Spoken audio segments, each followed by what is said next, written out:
Čau, labvakar! Te Baiba, podkāsts attiecības ar dzīvi.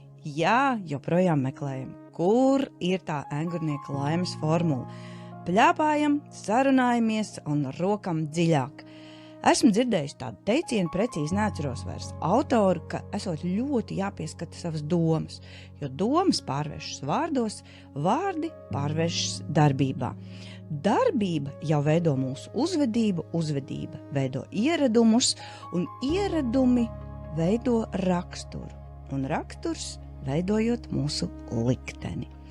Pie manis šodien būs cilvēks engurniece, nu jau arī viņa ir dzīvojusi mūsu pagastā, ne tikai Engurē, savu bērnību, bet es viņu paaicināju, jo man ir tāda sajūta, ka viņa visu laiku mācās. Tātad cilvēks veido savus ieradumus un līdz ar to savu likteni. Čau, Kristīna, vai tā ir? Čau, Baiba.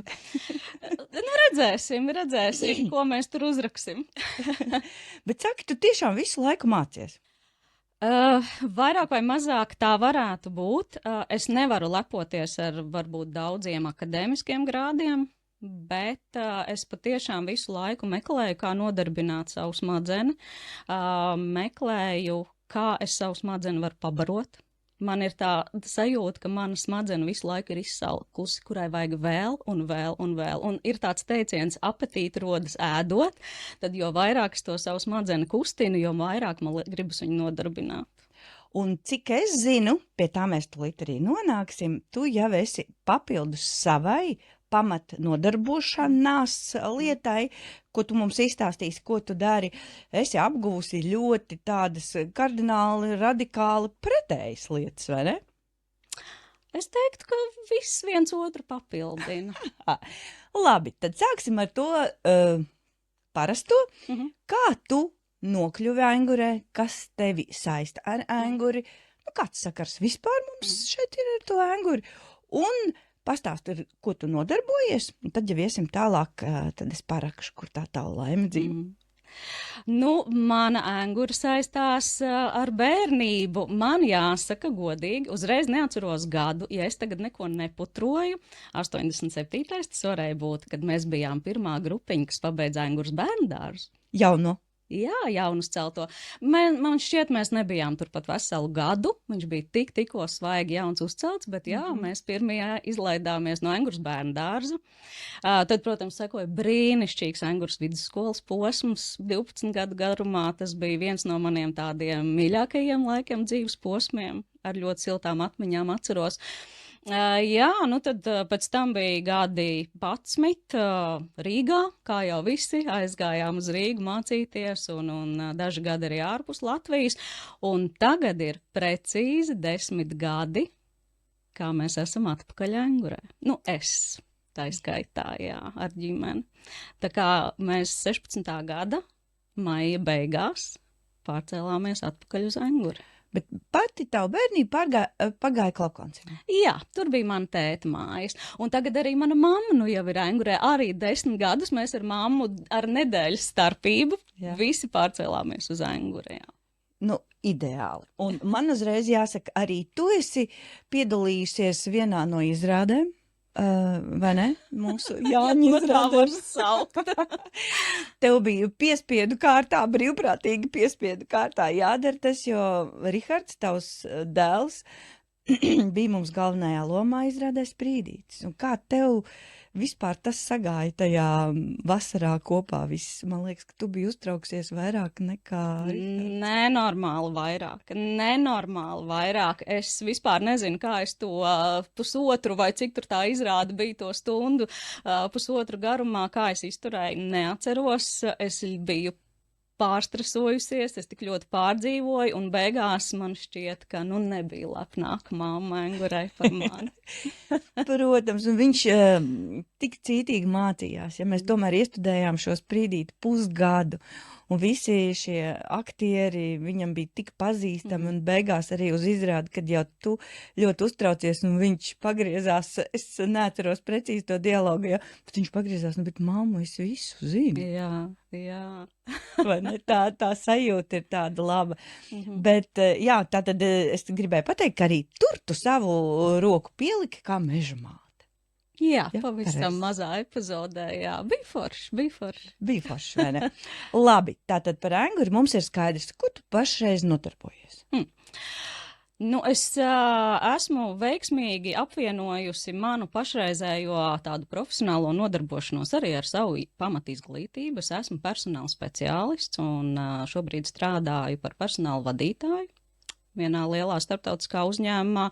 Tas ir tas, ko es daru ikdienā. Esmu tāds tilts starp darba devēju un darba ņēmēju. Tas ir ļoti grūts darbs. Es arī to esmu bišķi padarījusi savā dzīvē, un risināmie jautājumi bija nemitīgi, vai ne? Un tevi taču traucē arī droši vien ārpus darba laika, ja jums ir tur atrunāts, kad nē, viss. Mums pat nav atrunāts, bet tā ir kultūra, kur mēs tomēr ievērojam, ka mums ir darba laiks un ir privātā dzīve, un mums tiešām ir ļoti, ļoti laba darba vieta, kur rūpējās par darbiniekiem. Mēs ievērojam gan labbūtību, gan ētiku, gan, nezinu, darba elementārus principus. Tā kā es tiešām varu lepoties ar to darba vietu, kurā es šobrīd esmu.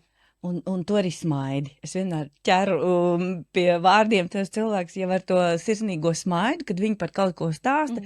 Tātad tur ir arī viena no tavām laimītēm šī. Tu esi trāpījusi ar savu izglītības izvēli? Jā, nu tas bija interesanti, jo mana pirmā izvēle nebija personāla vadība izglītībā. Es pēc vidusskolas, es jau patiesībā jau 10. klasē vidusskolā zināju, ka es iešu studēt politoloģiju. Un tur ļoti liela ietekme bija skolotājai Sofijai Puķītei. Un es jau vidusskolas laikā piedalījos dažādos semināros, jauniešu konferencēs, braukāju pa dažādiem politiskajiem pasākumiem. Un es zināju, ka es to gribu mācīties. Bet kaut kā tā realitāte, kad es sāku studēt, izrādījās citādāka, un es izvēlējos nepabeigt tās studijas, un tikai savā jau darba gaitās, kad es jau biju uzsākuši savu darbu, es sapratu, ka, hei, ir cita tēma, kas man interesē, un tad es apzināti pārgāju studēt personāla vadību. Jā, un tur bija cits smeķis, ja es tā varētu teikt. Tur bija ļoti praktiski darbs ar cilvēkiem, kas man pašai arī patīk. Un es teiktu, šodien es esmu trāpījusi. Tur ir maza daļa laimītas, jā. Un zinu, kur ir īpaša laimes sajūta, jo es esmu tas pirmais tāds tilts, vai pirmā seja, ko no darba devēja ierauga kandidāti, kas pie mums nāk, un es esmu tas pirmais iespējas viņiem. Un tā mazā laimīte ir tad, kad man pasaka, šī bija labākā darba intervija visā manā mūžā. Un tur ir forši. Vai ne? Jā. Kad tu esi savu izglītību, savu zināšanu, savu pieredzi apvienojis kaut kādā tādā foršā rezultātā, vai ne? Labi. Cilvēki ir tava ikdiena. Tu jau viņus iemācies arī drusciņu lasīt. Bet tas ir, vai ne? Bet tas ir tā forši, ka tu jau aptuveni saproti, ar ko būs darīšana. Un tu ieņem kaut kādu tādu, pēc pieredzes tu nolasi, un tu jau saproti, kā virzīt to sarunu, jā? Nevienmēr tas ir ļoti, ļoti grūti, un ļoti bieži es pieķeru, ka es esmu kaut kādā savā iedomu pasaulē, un patiesība ir citādāka, tā kā es ar šo esmu jau ļoti uzmanīga. Lasīt cilvēkus. Neskatīt vīru no cepures. Jā, es drīzāk esmu iemācījusies uzaicināt viņu pašu atklāties, un nelikt tajos savos spriedumos pirms tam. Tā ir milzīgi vērtīga prasme, vai ne? Un grūti nāk, jo mēs ļoti bieži paklūpam pie tā, ko mēs esam iedomājušies, jo es jau zinu. Pie tā vārda, kuru mēs vakar citā privātā telpā apspriedām, stereotipi. Jā, un starp citu, es nesen izlasīju vienu grāmatu, kas angliski saucās Don't Believe Everything You Think, tā kā netici visam, ko domā, un šis ir tas, kur es sev trenēju. Mēs nevienmēr varam ticēt savām domām, un tāpēc ļoti jābūt uzmanīgam. Tātad vienu laimes formulas, tavas laimes formulas sastāvdaļu es sadzirdēju, tas ir tavs darbs, pareizi, pat nepareizi. Te saklausīta, izvēle izglītībā. Tu esi noķērusi to savu, sadzirdējusi sevi un izmācījusies un dari to, kas tev ļoti patīk. Ja? Ir trāpīts 10. Viss kārtībā. Ejam tālāk, bet tu turpini mācīties. Tu kaut ko tur atrod. Tā tad nav gana. Nav gana, taisnība. Stāsti. Tu izmācījies, es baidos iebraukt auzās ar šo tekstu, par, kā visi sauc tagad, par koču. Ja? Stāsti pati tagad. Man jāsaka tā, ka es pirms coachinga mācībām vēl visādas interesantas lietas arī esmu mācījusies. Piemēram, Riga Tech Girls bija tāda interesanta programma, kur tieši sievietes mācīja gan par IT projektu vadīšanu, kas vispār nav ar personāla vadību saistīta, bet atkal man vajadzēja kaut kā pabarot to savu smadzeņu. Tā kā tas ir bijis vēl viens ļoti pretējs, tātad studiju virziens.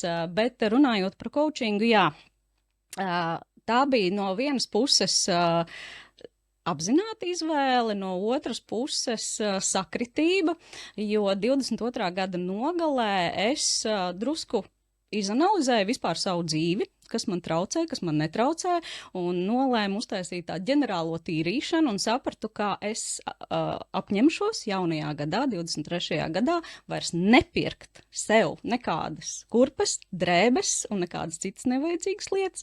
Tā vietā es šo naudu investēšu sevī. Un es esmu no cilvēkiem, kurš kaut ko izdomā, tad vajag tagad, ātri, uzreiz, un es negaidīšu. Un es sāku meklēt tādas lielas nopietnas programmas, gan laika ietilpīgas, gan arī, lai tas paņem resursus, lai man neatliek vairs nauda kleitām. Un, Eriksona coaching skolā es pabeidzu pirmo coaching programmu, bet es neesmu profesionāls coach. Es esmu pabeigusi 3 coaching programmas, un vienalga tur ir ļoti tāls ceļš ejams, lai es vispār varētu saukt par profesionālu coachu. Bet, zināms, pamatiņš ir. Un tā bija ļoti, es teiktu, transformējoša pieredze. Tas vispār mainīja visu manu skatu, līdzšinējo skatu uz dzīvi. Tā programma pirmā bija coachings darba vietā, un es gāju atkal tīri, lai bagātinātu sevi kā profesionāli, attīstītos, palīdzētu savam uzņēmumam, bet es sapratu, ka tas pirmais un lielais darbs ir darbs ar sevi. Un tur notiek ļoti tāda liela, dziļa sevis izpēte, pirms tu sāc palīdzēt citiem. Tev jāiemācās tikt galā ar sevi. Un tā bija tāda ļoti transformējoša pieredze, un tas man paķēra. Tā kā es pēc tam pabeidzu vēl 2 programmas, arī citā coaching skolā. Tas man atvēra jaunas horizontus. Un varbūt tu tagad vari nosaukt uzreiz, kur tas vēl tev reāli tavā privātajā dzīvē palīdzēja, šīs jaunīgūtās zināšanas. Tātad tu nestrādā, tu neesi Es neesmu profesionāls coach, bet es esmu apguvusi zināmas coaching programmas. Un tieši tev pašam tādā parastā ikdienas dzīvē, savās attiecībās, ģimenē varbūt. Tur mums būs jātaisa vēl viena sesija, jo par to es varētu runāt ilgi un dikti, kur man tas ir palīdzējis.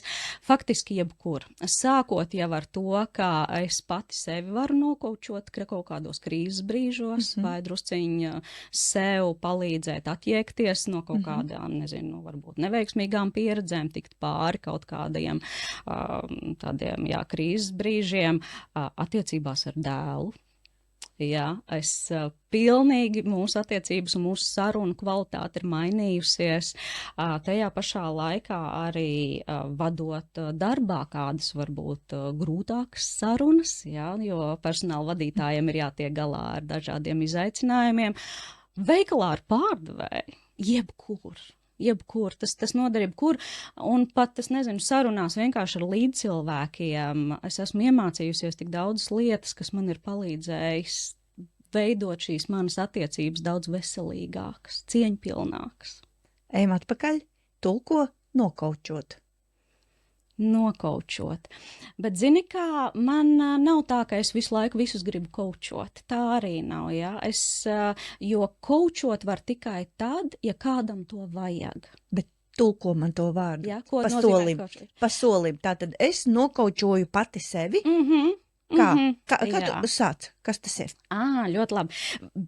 Bet tad es tev pajautāšu, vai es drīkstu tādu 5 minūšu atkāpīt un Droši. vispār tad izstāstīt, kas Jā. ir un kas nav coachings, ja? Jo Tieši tā. atsaucoties uz vārdu stereotipi, ir zināms stereotips par to, kas vispār ir coachings. Un tad es sākšu ar to, kas nav coachings. Ja? Dažkārt cilvēki domā, ka coachings ir apmācības. Bet coach nevienu nemāca, jo, ja tev ir nepieciešams apmācības, tu ej pie skolotāja, pie trenera, tu mācies konkrētas prasmes, kur tu tiešām ej un apmācies, un tad tās var saukt par apmācībām vai treniņu programmu kaut kādu. Dažkārt cilvēki domā, ka coachings ir konsultācijas.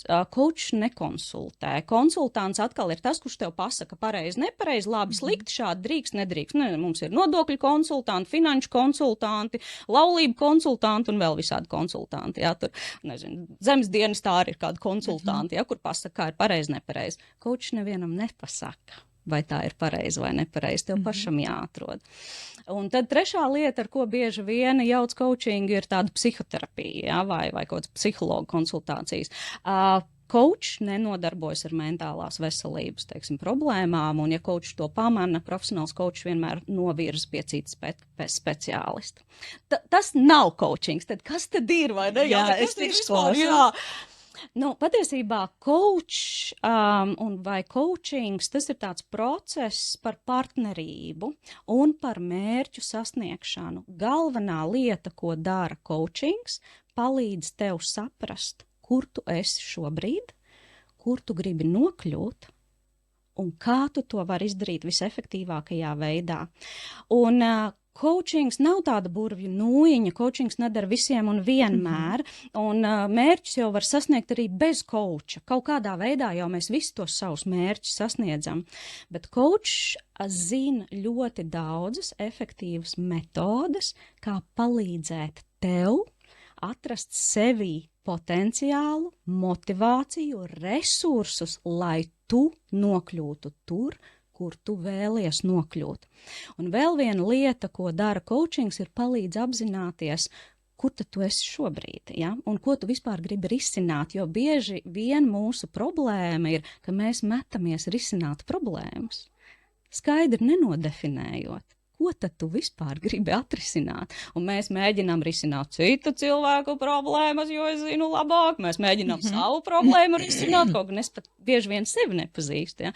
Tātad coach faktiski ir partneris, kurš tev palīdz nokļūt no tā, kur tu esi šodien, uz to, kur tu vēlies nokļūt nākotnē. Un vēl, ja es drīkstu vienu mazu tekstu piebilst, coachinga sesijas var būt visdažādākās, sākot ar to, kā noorganizēt visjaudīgākos zvēnieku svētkus Angurē.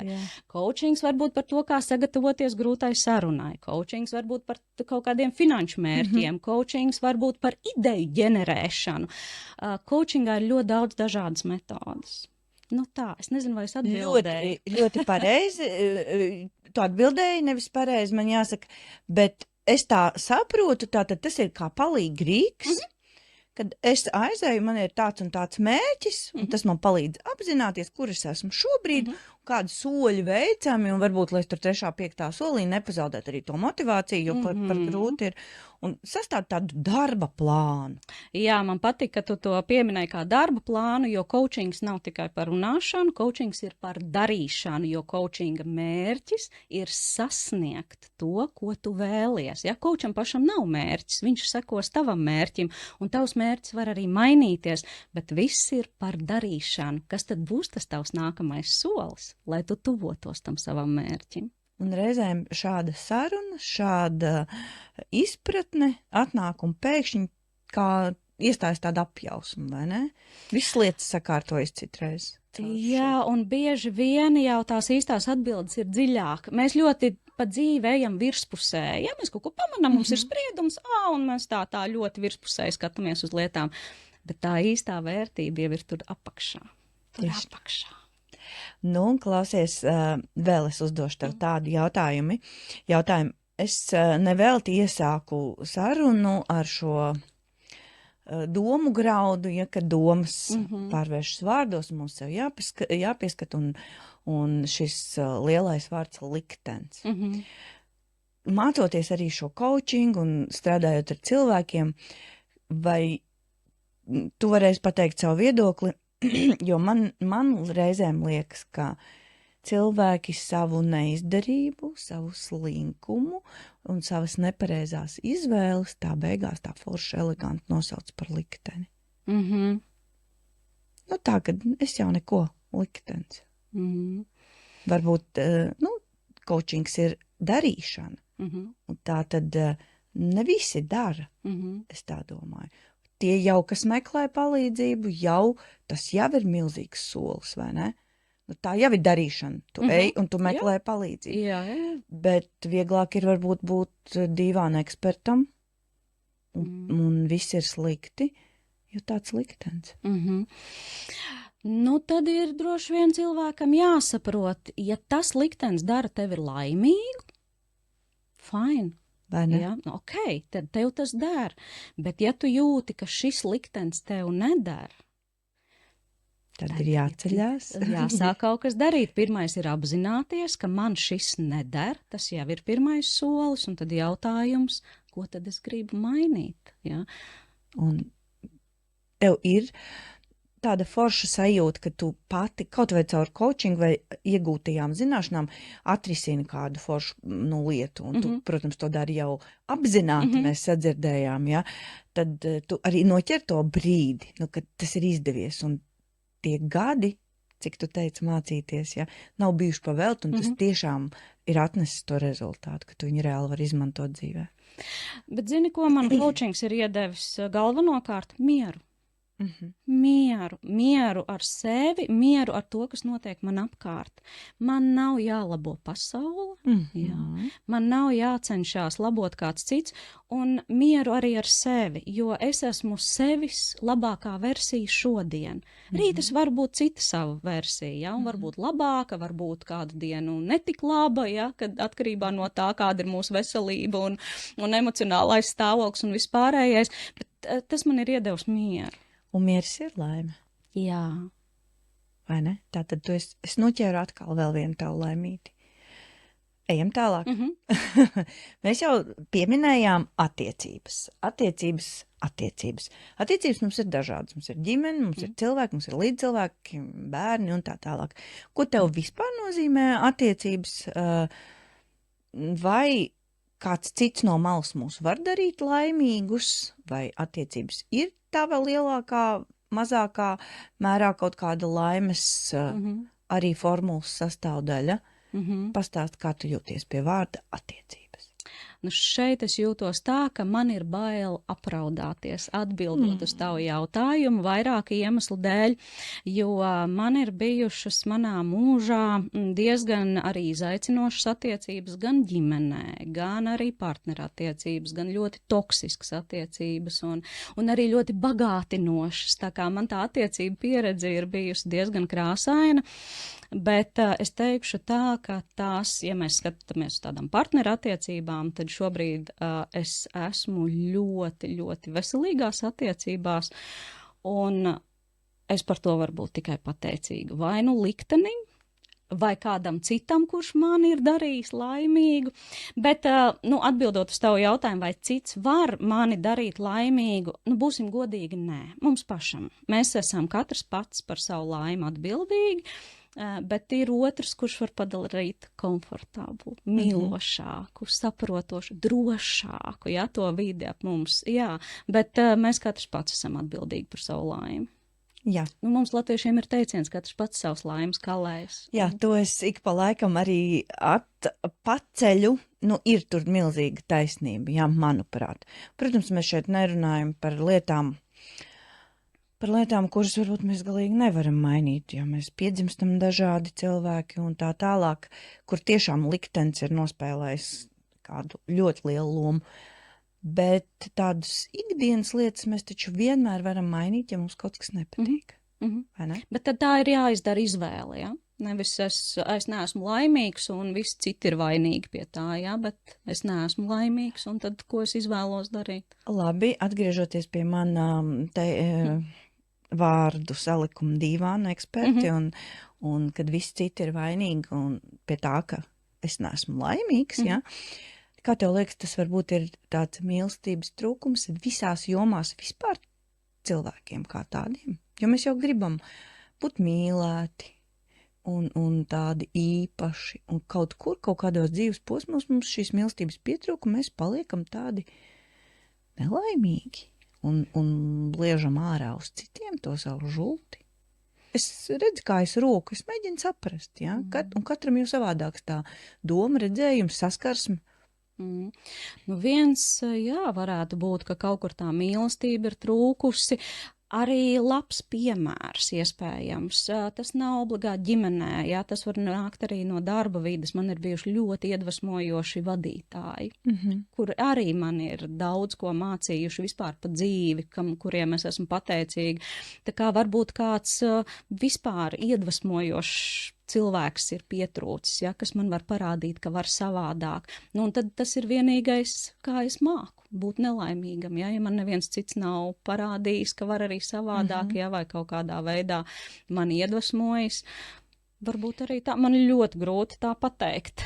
Šis ir viens no arī tādiem maniem mērķīšiem, ja, pētīt šīs dažādās laimes formulas, tepat uz vietas mūsu lokālajā Engurē, lai kāds varbūt arī ierauga kaut ko ļoti līdzīgu sev, jo es atkal saku, mēs caur citiem cilvēkiem ieraugam bieži sevi, un uzreiz saslēdzās, var arī tā, un būt, nest, celt, rādīt šos dažādos piemērus, ka mēs esam dažādi, bet tik vienādi tajā vēlmītē būt laimīgiem, būt mīlētiem, darīt to darbu, kas ļoti, ļoti patīk, ja? Un ka tad beigās mēs tiešām nemaz tik dažādi neesam. Nu, mēs visi pamatā dzīvojam uz Maslova piramīdu. Ja? Pirmais ir kaut kādas fiziskās vajadzības, ja? Ēdiens, miegs un visas pārējās fiziskās vajadzības. Tad ir vajadzība būt pieņemtam, vajadzība pašrealizēties, vajadzība būt mīlētam. Nu, te mēs visi esam vienādi. Ja? Tikai kur mēs to atrodam. Tieši tā. Un kur atrodam un cik ilgā laikā? Man patīk Budas teiciens, kad mēs visi domājam, ka mums ir ļoti daudz laika. Un arī mani tas mudina kaut kur mācīties, darīt, nemitīgi attīstīties un sadarīt to dienu pilnu, košu, lai man vakars ir tāds, ka es esmu daudz padarījusi. Ja. Ja es kādreiz kaut ko nevaru, man vīrs ļoti labi zina, es taisu sarakstus. Vienam iedod, viņam iedod sarakstus, sev sarakstus, un ja kādreiz liekas kaut kas liels un nepaveicams, tad viņš saka, sataisi viņiem visiem sarakstus. Un, tā, kad viss ir izdarāms, jebkas pa vienam mazam solīstim. Ja? Humors ir par sarakstiem. Ja?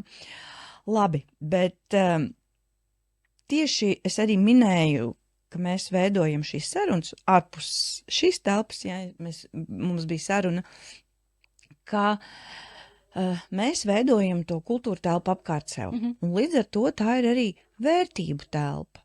Ja? Mēs parādam, kas mums ir svarīgi. Un šobrīd runājot ar 1, 2, 3, 4, mums ir svarīgi, lai mums apkārt ir laimīgi cilvēki. Vismaz man. Kā tev ir ar to? Ka tu jūti, ka kāds apkārt ir nelaimīgs. Tu dari, ar visām savām zināšanām, ko tu tagad dari. Neglābsi pasauli, bet ko tu dari? Jā, tā ir vēl viena lieta, ko coachings man ir iemācījis, jo es pēc savas dabas un natūras un savas varbūt tādas agrīnās jaunības pieredzes esmu bijis glābējs. Visām pudelēm par korķi, visur vienmēr esmu steigusies glābt, vajag, nevajag, es zinu, kā vajag, es zinu, kā palīdzēt un tā tālāk. Tas, ko man ir iemācījis coachings, tev nav jāglābj, ja tev to neprasa. Ja, mēs te nerunājam par kaut kādām kriminālām lietām, pārdarīšanām, mēs par tādām jēdzīgām lietām. Un jautājums, vai tas cilvēks vispār ir jāglābj no tās nelaimes, vai viņam to vajag? Un vēl viena lieta, ko coachings man ir iemācījis, nebāzties virsū ar savu viedokli, jo man jau varbūt liekas, ka viņš ir nelaimīgs, bet vai viņš pie manis ir nācis, vai viņš man ir teicis, ka viņu vajag no tās nelaimes glābt. Tāpēc es esmu iemācījusies cienīt, pat ja tas nesakrīt ar manu laimes formulu, tas cilvēks drīkst būt tur, kur viņš ir, tāds, kāds viņš ir, pie savas izvēles, tik līdz, kamēr viņš man neprasa viņu glābt. Vai arī nedara citiem pāri? Vai arī nedara, jā, nu, protams, te mēs atgriežamies pie kaut kādām sabiedrības normām, ētiku, kriminālu, jā, tur likuma pārkāpiem. Es, protams, nerunāju par to, bet bieži vien mums liekas, redz, viņš šito nē, viņam vajadzētu tā, es jau zinu, kā, man ir tā bija, es zinu, kā. Iešu un darīšu tagad, lai viņš dara tā, šitā. Vai atkal, piemēram, kaut kādā saka, tev taču viņu nevajag, viņš taču tur tev dara pāri vēl kaut ko. Tev kāds prasīja to viedokli, jā? Vai tev kāds nāca un prasīja, hei, es gribētu dzirdēt tavu viedokli, ko tu par to domā, ja?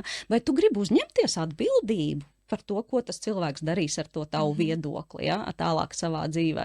Vai tev to vajag? Un tā ir viena lieta, ko coachings man ir iemācījis, paklusēt un nebāsties tur, kur tev neprasa. Ja? Ļaut citiem būt. Izdzīvot līdzi viņam, jā. Un cilvēki zina, kuri mani zina, kuriem mani vajag, viņš atnāks un pateiks. Un zini kā, šeit man nāk atkal sarunas ar bērnu, kā ir mainījušās, jo es kā mamma taču zinu, kā vajag, kā ir pareizi, ātrāk, labāk, tīrāk, kārtīgāk un tā tālāk. Un tad es esmu pēc coachinga iemācījusies viņam prasīt, vai tev mani vajag? Ja? Vai tev tagad man vajag palīdzību, vai tu tiksi pats galā? Un viņš var tikt galā arī pats ar ļoti daudz ko. Vai vēl viena lieta, piemēram, viņam skolā situācija, kurā ir konflikts, ir iesaistīts vēl kāds bērns, tur nepatīkam tā situācija, viņš man mājās par to stāst, un es kā mamma taču lauvene varētu mesties un iet un risināt. Un es viņam saku, vai tu gribi, lai es iesaistos, vai tu pats tiksi galā? Viņš atrisināja brīnišķīgu šo situāciju. Viņam nevajadzēja mani, kaut gan es varēju viņa nelaimīti iet un risināt. Un tā ir tā lieta, ko es tiešām esmu iemācījusies iepauzēt. Bet arī ar šo iepauzēšanu un ar šo neiejaukšanos, ja, bet līdzās būšanu, tu jau iedod viņam virzienu, kā viņš savā dzīvē spēs būt laimīgāks. Es tā sadzirdēju tikko. Un es ļaušu viņam veidot pašam to laimi, nevis manas izpratnes laimi, tā kā es esmu iedomājusies, ka viņam ir jābūt laimīgam, bet es būšu tavs pavadonis ceļā tev uz tavu laimi. Un viņš ļoti agri, attiecīgajā savā vecumā, būs ieguvis šīs prasmes atrisināt visu pats, ieguvis pieredzi, tāpēc es to laimīti pieminu, jo tas ir unikāls prasmes. Ja, un tā tad tās padarīs manu dzīvi labbūtīgāku, laimīgāku, mierīgāku. Ja. Un es arī ir grūti. Jā, un es kā mamma ļoti labi apzinos, ka man tas laiks kopā ar savu bērnu ir dots tikai uz tādu ierobežotu periodu. Viņam jau būs jāiet tālāk savā dzīvē, un es nebūšu vienmēr viņam blakus, un viņam būs jāiet un jāveido pašam tā laime, un jāsit savi puni, un jākļūdās, un kaut kādā veidā jātiek galā. Ja. Es būšu rokas stiepiena attālumā, ja viņam vajadzēs, bet nejaukties. Tas ir grūti. Mums kā mamām tas ir super grūti. Jā. Bet zini, kur ir tā mūsu jaukšanās un vēlme citus padarīt laimīgus? Mūsu ego. To vajag. Mēs pabarojam savu ego, ne jau mēs to otru daram laimīgu, mēs sevi padaram laimīgāku, apmierinot savu ego. Jā. Jā, ka es varu to atrisināt. Jā, mani vajadzēja. Izpleš savus spārnus. Nosedzu laukumu. Ja. Protams, mēs visu dzīvi arī šo mācamies. Ne tikai šīs kursus un akadēmiskās zināšanas, bet mācamies dzīvi. Un tie ir, kurš mūs vēl labāk mācīs kā bērni. O, jā. Mūsu skolotāji vistiešākie, vai ne? Jā.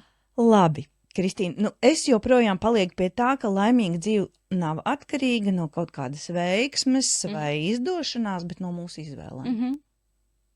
Jā. Absolūti piekrīt, jā. Un ejot tālāk, tad viena no tavām izvēlēm ir atkal bijusi mācīties. Un tu esi izmācījusies kaut ko fiziski darāmu, bet kas dod ļoti milzīgi labsajūtu citiem. Jā, es smaidu. drusciņ glābi to pasauli, vai tas ir mans veids, kā es varu glābt to pasauli vai darīt citus laimīgus. Nu, stāsti, kas tā, es jau zinu, bet stāsti pārējiem arī. Pastāsti, kāpēc tu to atkal izvēlējies, jā, un kas tas ir. Jo man ļoti patīk, es esmu izbaudījusi jau pie tevis šo procedūru tavā treniņu posmā, ja, un, nu, tas ir kaifīgi. Nu, tu runā par masāžām. Jā. Protams, ka par masāžām. Jā, nu, ja man pirms gada kāds teiktu, ka man būs certifikāts masāžu apguvē, tad es droši vien teiktu, nekad. Jā. Bet es esmu no tiem tādiem avantūriskiem cilvēkiem, kas bieži vien lec iekšā nezināmajā, un bieži vien saku jā, un tad jau pēc tam izdomāšu un redzēs, kā ies, un es eksperimentēju, un nesanāks arī būs ok, un masāža bija viens no eksperimentiem, jo tas bija ziemā, man šķiet. Mārtiņš atnāca mājās pēc diezgan smagām fiziskām aktivitātēm, un viņam bija piedzītas kājas, un es jau pāris gadus gāju pie brīnišķīga fizioterapeita, sveiciens Jānim, ja viņš skatīsies šo video, un es šo to jau biju iemācījusies, kā strādāt ar triggerpunktiem un tam līdzīgām lietām. Un es tā kā Mārtiņam palīdzēju tās kājas izmasēt, un viņš saka, nu tiešām palika labāk. Pēc tam viņš man teica, man ļoti sāpēja, bet dažkārt, nu tas ir neatņemama sastāvdaļa, ja, kad ir piedzīti muskuļi, tā kā arī sāpes tur bija vietā, bet tiešām palika labāk. Un tad es pie sevis domāju, nu ja jau man tik labi sanāk, vienkārši darot, nu varbūt vajag iet tad arī, nu, akadēmiski to visu nostiprināt.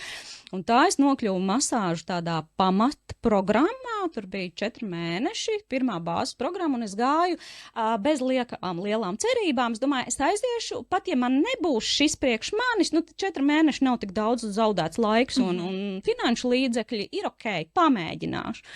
Un tad es sapratu, jo vairāk es mācos, jo vairāk es tur eju, jo vairāk man interesē, un man sāka interesēt ne tikai šīs te kosmētiskās masāžas un relaksējošās masāžas, bet es tiešām nākotni redzu, ka man gribētos apgūt arī vispār to varbūt jau masāžas, kā var palīdzēt rehabilitācijās, jā, vai cilvēkiem ar kaut kādām fiziskām problēmām, kas ir jāārstē, un kā iet arī uz ārstnieciskajām masāžām, bet tas kaut kur droši vien nākotnē, tas ir tāls ceļš ejams.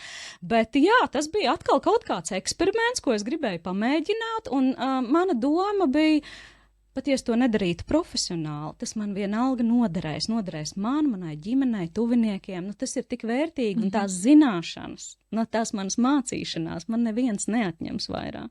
Tā ir tā investīcija sevi. Kurps novalkāsies kleita, arī izdils, jā, bet tās zināšanas tev neviens... Jā. Neatņems. Un tu pabeidzi šos brīnišķīgos kursus. Jā, nu tas ir, tātad es nevaru saukt sevi par masieru, ja par masieru drīkst saukt tikai tāds, kas ir ārstniecisko masāžu apguvis, jā, tur ir speciālā koledžā, tad jāmācās. Es esmu apguvusi pamatus spa un klasiskajās masāžās, tā kā es esmu vienkārši speciālists, kurš ir apguvis masāžu tādu pamatu bāzes programmu, bet tā ir certificēta programma, jā, valstī akreditēta. Bet tu jau pie tā neapstāsies. Nu, neizbaidos, ka nē. Un redzi, es noķēru atkal tavu sirsnīgo smaidu. Tātad tieši šī iešana, dzīšanās, skriešana, es pat teiktu, auļošana pēc zināšanām ir pilnīgi tava laime. Jā, man nav miera. Un ja tu piemini skriešanu, tad es tev salīdzināšu ar tevi pašu, ja? Tu ej, skrien, brauc ar riteni, eju zumbot un uz džimu, un kur tik tu nē, ja, un es ļoti fiziski aktīva. Un tad šis ir veids, kā es esmu aktīva, manai smadzenei vajag visu laiku kustēties. Ja man ir kaut kāds miera periods, kur es nelasu grāmatu, vai kaut ko nestudēju, vai nemācos, man ir sajūta, ka es stagnēju. Un tā ir viena no lietām, no kā laikam es baidos, vai kur es kļūtu nelaimīga, ja es būtu iestagnējusi. Man visu laiku vajag iet un sevi pabarot, attīstīt, un es nevaru vienkārši mierā būt. Jā, bet tie ir 2 dažādi mieri. Tas miers, kur tu esi ieguvis to iekšējo mieru, un tas nemiers, kurš atkal dzen pēc zināšanām, vai ne? Tie ir 2 dažādi, ka tu saki, man nav miera. tev ir miers un tev nav miers, bet tie divi dažādi mieri, vai ne? Pareizi taču es saprotu. Jā, man vispār jāsaka tā, ka es ik pa laikam sevi tā izdedzinu, kārtīgi nokausēju, un tad man ir tāds miera periods, un tad man atkal vajag to jaudu, un jā. Jā, nu tas ir brīnišķīgs arī ik pa laikam visādos kursos un krāju tos savus dokumentus. Vajag vienkārši, nu tikai tu pats sevi izglītot, satiec atkal jaunus cilvēkus, Jā. atkal jaunas pieredzes un mācīties vajag, vai ne? Jā. Es domāju, ka es arī kaut ko te pakustināšu un atkal došos kādā mācību procesā iekšā. Saki, kādas ir tavas attiecības šajā pasaulē, šajā dzīvē ar to, ko sauc par naudu? Tās laikam ir manas sarežģītākās attiecības, jā.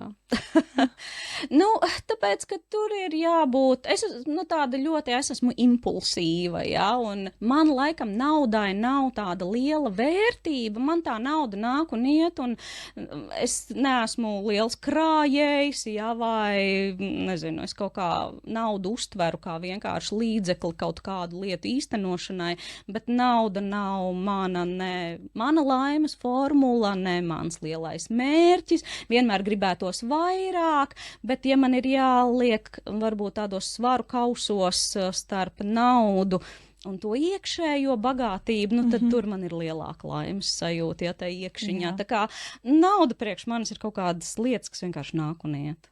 Jā, nu, bet bez viņas mēs vienkārši nevaram. Nevaram, protams. Un katram, jā, tās attiecības ir mums dažādas ar to naudu bez viņas. Tiešām mēs nevaram, kaut vai tās pašas zināšanas, vai ne?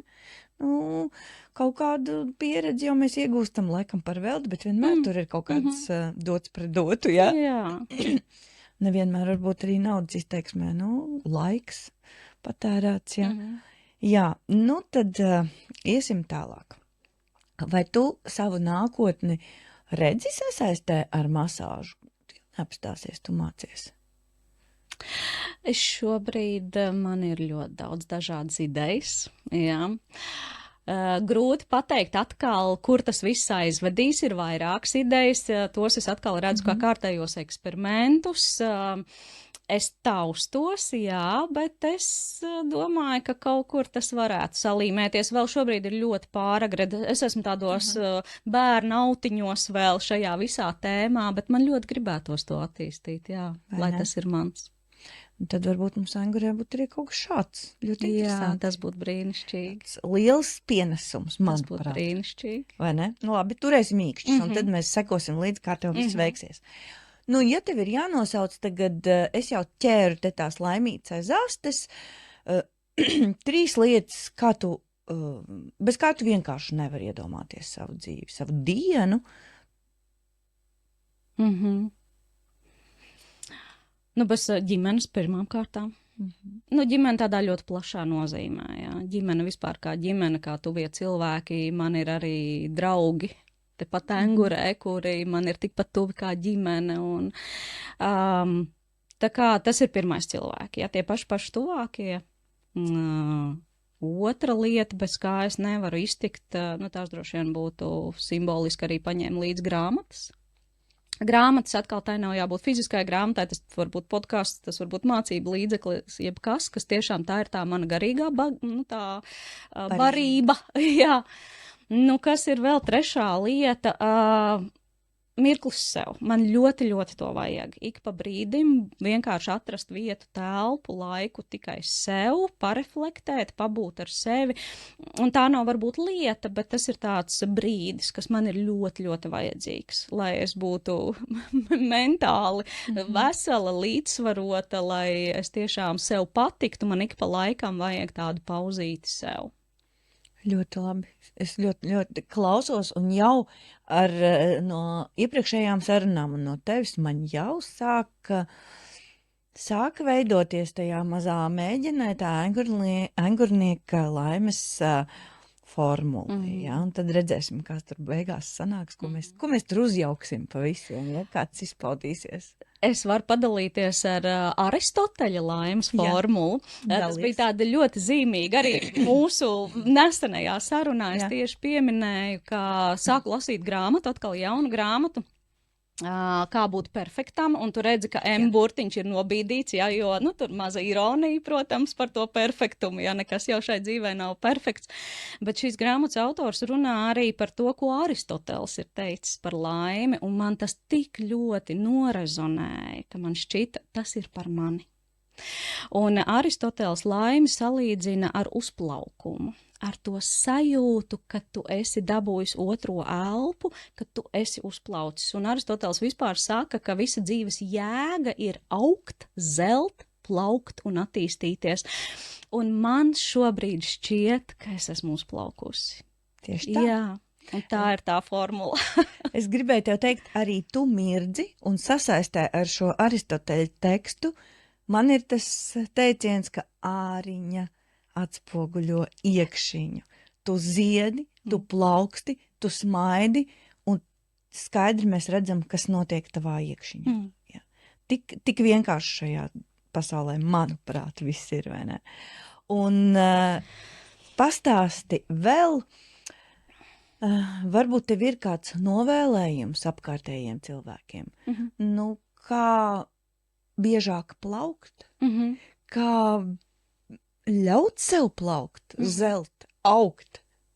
Man ir patiesībā, un tas atkal nāk no vienas grāmatas, ko es izlasīju pirms kāda laika.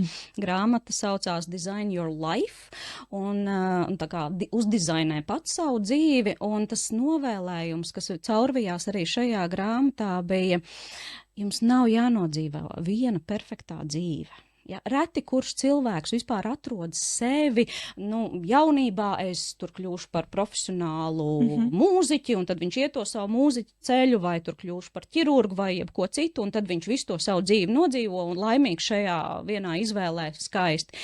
Bet lielākā daļa cilvēku dzīvē ļoti bieži nezin, ko viņi grib. Un tad tas aicinājums, un mans aicinājums atsaucoties uz grāmatu, ir ļaujieties, jūs drīkstat eksperimentēt, jūs savas dzīves gaitā varat nodzīvot vairākas dzīves.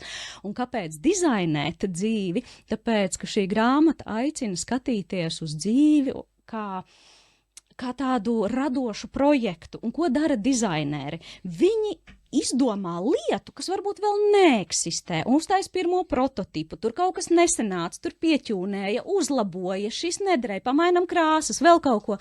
Tad tas ir mans aicinājums, eksperimentējiet un nepiesaistiet sevi dzīvē tikai pie vienas īstās patiesības. Jūs drīkstat mainīties. Un jūs drīkstat spīdēt, jo saule taču nav vainīga, ka kāds ir pārāk ilgi dzīvojis tumsā un kādam liekas varbūt, ka tas otrs ir par košu vai par spilgtu. Saule turpina spīdēt, vai ne? Tā ir tā laime. Starot, spīdēt, būt laimīgiem. Nu, man liekas, ka es tevi esmu noķērusi aiz astes, sadzirdējusi tavu laimes formulu. Es ļoti ceru, ka kādam noderēs, kaut vai pieminētās grāmatas, kaut vai aizdomāties, ka var arī tā. Jā, un tas ir arī patiesībā mans mērķis šajā sarunās. Bet sāki, es parasti visiem uzdodu šādu jautājumu. Ja tu esi skatījusies iepriekšējās sarunas, nu, vienalga. Ja nu es būtu feja ar to buržu nūjiņu un kaut ko abrakadabra es varētu mainīt visā tavā iepriekšējā dzīvē, kas ir bijis. Vai tev ir kaut kas, ko tu gribētu mainīt? Šur tur man būtu vajadzējis būt drosmīgākai ātrāk. Ja, tā drosme pie manis šur tur atnāca nedaudz novēlot un labi, ka atnāca, bet jā, to drosmi šur tur vajadzēja ātrāk. Tas tā ir. Mēs atskatāmies un tajā brīdī mēs neredzam to dzīves futbola laukumu, vai ne? Bet, nu, ir tā kā ir.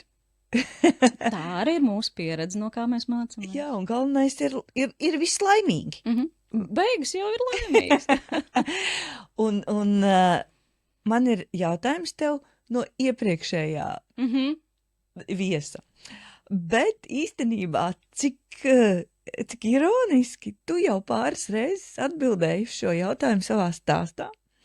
viņa uzdeva 2 jautājumus man pēc izvēles, lai es uzdodu, un tad uz to vienu tu jau atbildēji par pēdējo laikā lasītu labāko grāmatu, kaut ko. Tu jau vairākas reizes pieminēji, un tas es jau smaidīju, ka tu stāstīji, kā var lasīt šitik ļoti labi domas. Bet viņa vaicāja vēl otru par kādu nesenu foršu ceļojumu. Pastāstīja, vai jūs ceļojat ar ģimeni, vai tu pati, un vai tas arī ir viens no laimes mirkļiem, kā ir ar šo ceļošanu? Jā, es esmu arī par to runājusi ar savu psihoterapeitu, pie kuras ik pa laikam aizēju izventilēties, jo tas ir veids, kā es saglabāju savu mentālo veselību. Un tieši mēs atklājām sarunās, ka ceļošana, tas ir mans iekšējais bērns, kas tiek pabarots. Man patīk redzēt pasauli, man patīk šie jaunie iespaidi, wow. Tāpēc, protams, pēc iespējas, cik to laiks un finanses atļauj, mēs ar ģimeni paceļojam, un man to ļoti, ļoti vajag. Un, jā, mans pēdējais ceļojums patiesībā bija stipri savādāks nekā līdz šim, jo parasti es esmu tā, kas visu organizē, saplānoju, es zinu pa laikiem, pa minūtēm, pa stundām, kurš autobusus, kurien iet, cikos brauksim, cikos kas varās vaļā un ciet un tā tālāk. Un es esmu bišķiņ tāds plānošanas un kontrolfrīks, un tad man viss ir zināms. Un tad šis pēdējais brauciens bija absolūta miera osta, kuras braucu bez plāniem. Skaidrs, ka bija kaut kādas lielās lietas zināmas, bet es ļāvu savam iekšējam bērnam atpūsties, man vajadzēja augstu dzērienu, saldējumu, jūru un sauli un viss. Un es sev nespiedu vairāk neko citu darīt. Protams, ka mēs šur tur bijām, šur to pabraukājām, šo to arī no vēstures un kultūras redzējām, bet es ļāvu savam iekšējam bērnam priecāties. Un šis bija pavisam savādāk, un man šajā posmā ļoti vajadzīgi. Un kur jūs bijāt? Mēs bijām Maltā.